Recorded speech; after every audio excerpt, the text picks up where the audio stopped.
तो इस वीडियो में हम लोग देखेंगे कि किसी लिस्ट में आइटम को कैसे ऐड करते हैं।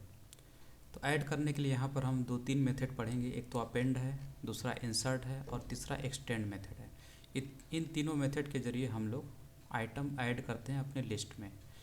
तो तीनों का काम अलग अलग है। जैसे अगर आपको लिस्ट के एंड में कोई आइटम ऐड करना है तो आप अपेंड मेथड का इस्तेमाल करते हैं।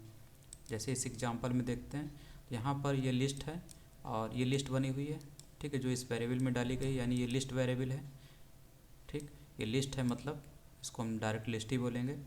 तो इस लिस्ट में हम अपेंड मेथड का इस्तेमाल करते हैं, डॉट अपेंड करके लगाते हैं और इस अपेंड मेथड के पैरेंथेसिस में हम जिस भी आइटम को देंगे वो इस लिस्ट में जाके अटैच हो जाएगा, लास्ट में जाके ऐड हो जाएगा। चेरी की बात आपको इसीलिए ऑरेंज दिखता है। ठीक, तो ये अपेंड का काम होता है। यहीं पे अगर हम लोग इंसर्ट का इस्तेमाल करते हैं तो इसमें तो लास्ट में ऐड करता है। इंसर्ट क्या होता है? इंसर्ट हम किसी भी स्पेसिफाइड पोजीशन पे आइटम को ऐड कर सकते हैं लिस्ट में। ठीक, तो ये लिस्ट है, तो इस लिस्ट में हम जब इंसर्ट मेथड का इस्तेमाल करते हैं, डॉट इंसर्ट लगाते हैं, दिस लिस्ट डॉट इंसर्ट, तो इसके अंदर हम ये स्पेसिफाइड पोजीशन होती है, यानी इंडेक्स नंबर, जिस इंडेक्स नंबर पे आपको इसको ऐड करना है लिस्ट में। तो इंडेक्स नंबर 1 की बात कर रहा है, यानी कि ये इंडेक्स इस आइटम की जगह पर इस ऑरेंज को रखना है। और इंसर्ट क्या काम करता है? इसको रिप्लेस नहीं करता है, बल्कि इसको आगे शिफ्ट कर देता है। ठीक, तो ये भी फ़ायदा होता है इंसर्ट का। तो इससे जो नई लिस्ट आएगी वो क्या आएगी? एप्पल, ऑरेंज, फिर बनाना। देखिए बनाना नहीं हटा, फिर चेरी। ठीक, यानी कि ऑरेंज को इंडेक्स नंबर 1 पे ऐड कर दिया गया। तो स्पेसिफाइड पोजीशन पर जब हम ऐड करते हैं तो हम इंसर्ट मेथड का इस्तेमाल करते हैं।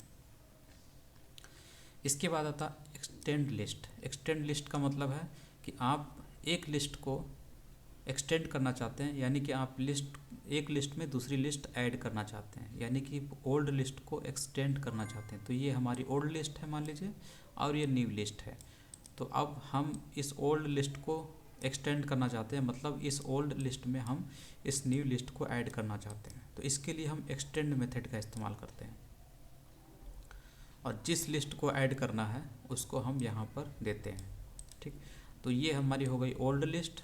इसमें डॉट एक्सटेंड मेथड लगाया, उसके बाद पैरेंथेसिस में हम न्यू लिस्ट, जिसको इस लिस्ट से जोड़ना है, तो हम यहाँ पे देते हैं, यानी इस लिस्ट को इस लिस्ट से जोड़ दिया जाएगा, यानी ये जो लिस्ट है इस लिस्ट से अटैच हो जाएगी। इसलिए आपको यहाँ पर कंप्लीट लिस्ट दिख रही है। तो इस तरीके से होता है। तो इसके अलावा ये जो एक्सटेंड मेथड है, ऐसा नहीं है कि हम केवल लिस्ट के लिए ही इसको अप्लाई कर सकते हैं। इसको आप बाकी जो टपल्स, सेट और डिक्शनरी होते हैं उस पर भी अप्लाई कर सकते हैं। तो ये उस पर भी काम करता है। जैसे कि एग्जांपल के रूप में यहाँ पे देखिए, यहाँ पर ये क्या है? ये आपकी लिस्ट है और ये टपल है। तो लिस्ट के साथ हम टपल को ऐड कर सकते हैं, एक्सटेंड कर सकते हैं, यानी लिस्ट को हमने एक्सटेंड कर दिया। ठीक, तब भी आपको यहाँ पे ऐड होता हुआ दिख रहा है।